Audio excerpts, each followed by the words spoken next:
Hello, and welcome to the second SJ podcast with me, Kevin Poulter, editor-at-large, and joined today by Mark Solon, solicitor and MD of Wilmington Legal. Hello, Kevin. Home of Solicitors Journal. That's right. It's good to have you with us, thank you. Pleasure. And we're talking today about continuing professional development, or actually, we're changing the title. Isn't that right, It's Mark? continuing competence, and this will come in fully in November 2016. And what does this mean? What's going to change? Well, for many years now, over 25 years, solicitors have been required to do 16 hours continuing professional development every year, and they have to finish it by the end of October each year. That's continuing till October this year, that's 2015, and till October next year, 2016. But from April, which is only a few weeks away, you can opt in to continuing competence. And this is each individual solicitor who has the opportunity to opt in, or is it done by your organisation on your behalf? Well, there's a sort of joint and several liability here. Each individual solicitor is required to declare themselves to be continuingly competent, but also the organisation that they work for also is responsible for that solicitor's continuing competence. And what it means is there are 4 areas that they have to show competence in. Firstly, ethics. Secondly, traditional black letter law. Thirdly, you as a solicitor, that includes your way you work, time recording, etc. And fourthly, you and other people, that would include clients and employees. Okay, and with those changes, you say there's a responsibility on the individual as well as the organisation. Is this regulated still by the SRA?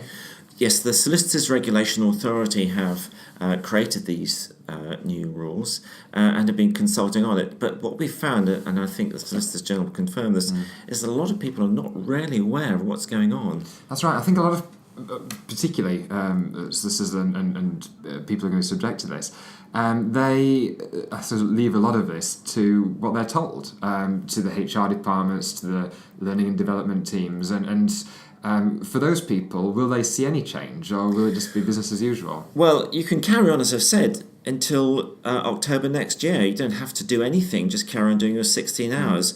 However, I think it's worth looking at the possibility of opting in. I know some firms have actually decided to opt in from April this year. I think my impression just from speaking to people is that they're not going to jump until they're pushed. And I think that's probably right, Kevin. I think most people say, we'll wait and see. We'll carry on with our 16 hours. And we've already looked at what's changing, but I suppose, why is it changing? Is the previous system broken? Well, it's a very simple system. You turn up to a hotel or a conference venue, you sit there for 6 hours. At the end of the day, you get a certificate. Job done. Under the new regime, it's a 3-part process. First of all, you have to reflect on your personal competence and what you need or perhaps don't need. Secondly, you have to select what activity, that could be attending a training program, a conference, reading a magazine or a document or research, whatever it is. So you select what you do to fill that gap. And then thirdly, you collect or record what you've done. So if the SRA come knocking at the door at dawn, you can prove what you've done. I suppose that's what's important. And I know people have systems in place already to record what CPD they do, whether they do it themselves, whether that's done for them. Is there a risk that some people, and again this is from my experience, not personal experience, but will people either just not turn up, not do this, or will it be like the old days where it gets to October, people need to squeeze in an extra 6 hours, so turn up to an irrelevant course, sign in, fall asleep for most of the morning, and then disappear off at lunchtime? Well, as a professional, you should be up to date with your training. I mean, that's obvious, and clients expect that. That's what you're paid for. I think there are solicitors who just turn up, do a shopping list, and then go. That's not really the best way to behave.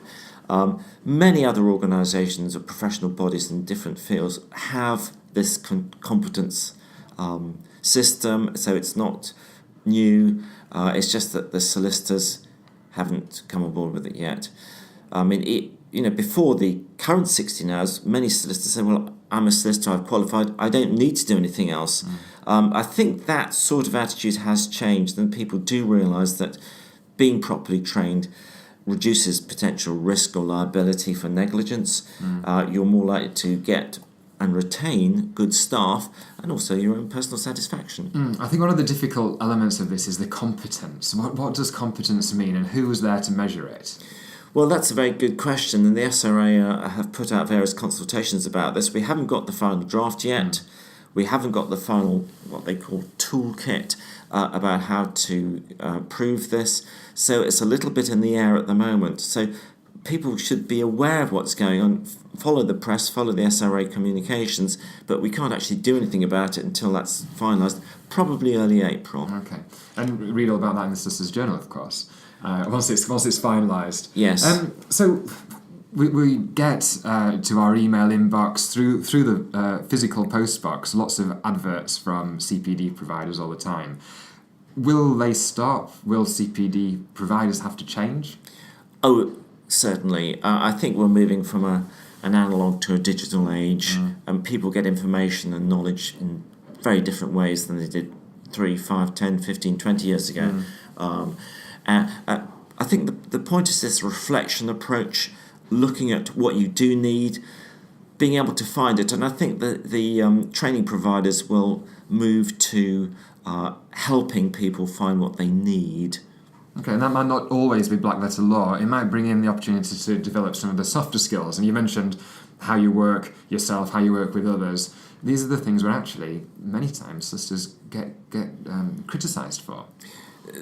That is true. I remember reading about a doctor's training course when they taught people how to tell the patient they were going to die, and what the trainer said, they continue making the same mistakes but with greater and greater confidence. And I think solicitors similarly get into a rut.